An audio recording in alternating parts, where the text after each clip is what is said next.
Hi guys, welcome to my channel.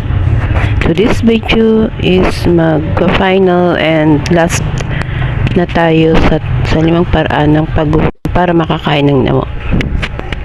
Kung bago ka lang sa aking channel, please subscribe my YouTube channel BF is Love, and don't forget to like, comment, and share.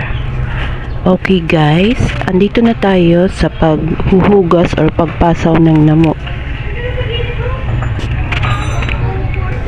Tara guys, samahan niyo kami sa paghuhugas at pagpasaw ng damo at sa last and final. Ayan na nga guys, nagpapasaw na tayo ng damo para matanggal na natin yung katas na nakakalason. Kailangan sa ilog tayo magpapasaw ng damo para yung katas niya is inaagos. Pero may lagay rin siyang net para yung damo. Ayan, hinahalo-halo na nga siya ni mama para maganda yung pagkakapasaw sa kanya, matanggal ng mabuti yung katas na nakakalason. Kasi pag hindi yan na pasawan ng mabuti or nahugasan ng mabuti, nakakahudong yan. Yung nakakahudong, ano bang ibig sabihin? Basta nakakahudong yan pag hindi mo siya nalinisan ng mabuti or nahugasan. Kaya ganyan. Pero syempre kailangan ng net para nasasala yung dumi. Ayan na nga.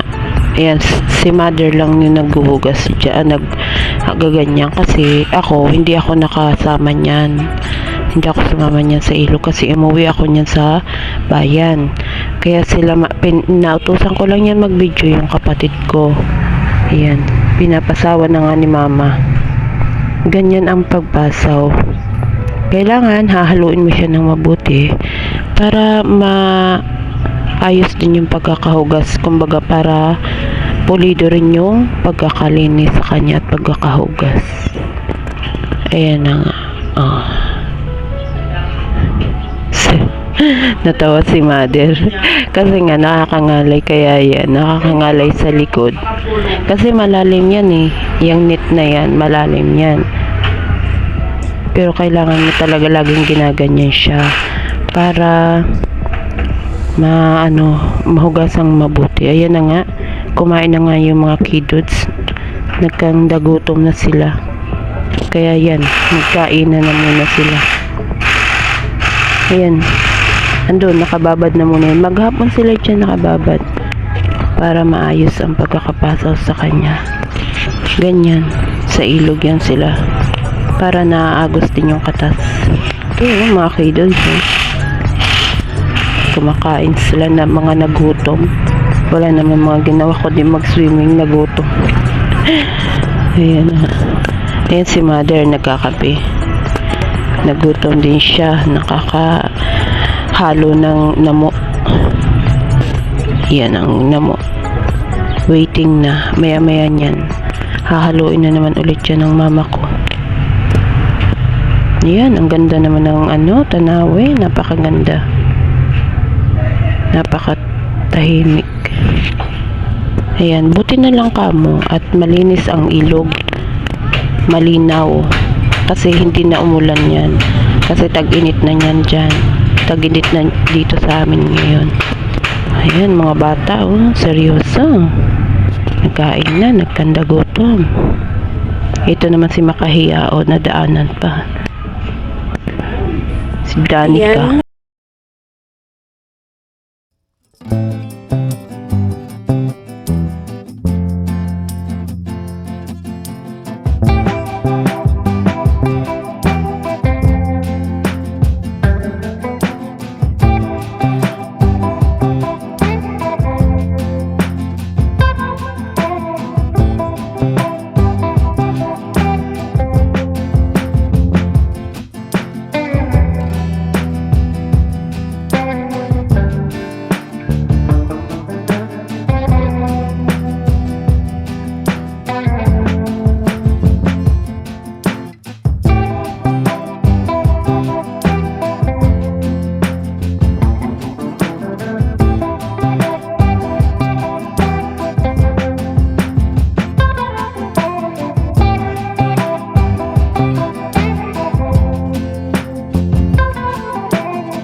ayan na ang finished product ng Namo. Ito na, kakainin na yan. Luto na siya.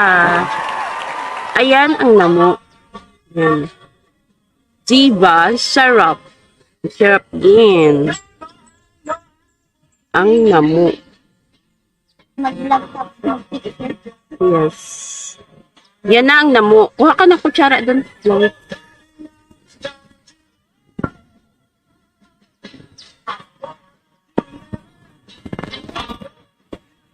Ito na siya. Ayan na siya. Ayan na yung Namo.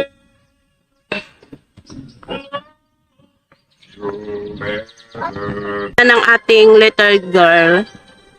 Yan si Chloe. Ito na siya si Chloe. Matagal nating hindi nakikita si Chloe. Ayan na siya ngayon. Titikman niya na yung Namo. Yan. Baba ka lang kay. Baba ka lang kay. Di ka na. Yan. Titikman niya na yung Namo. Uy, mainit. Dahan-dahan. Anong lasa? Maalat? Or ano? Tama lang? Tama lang? Yan. Yan yung finished product natin sa Namo.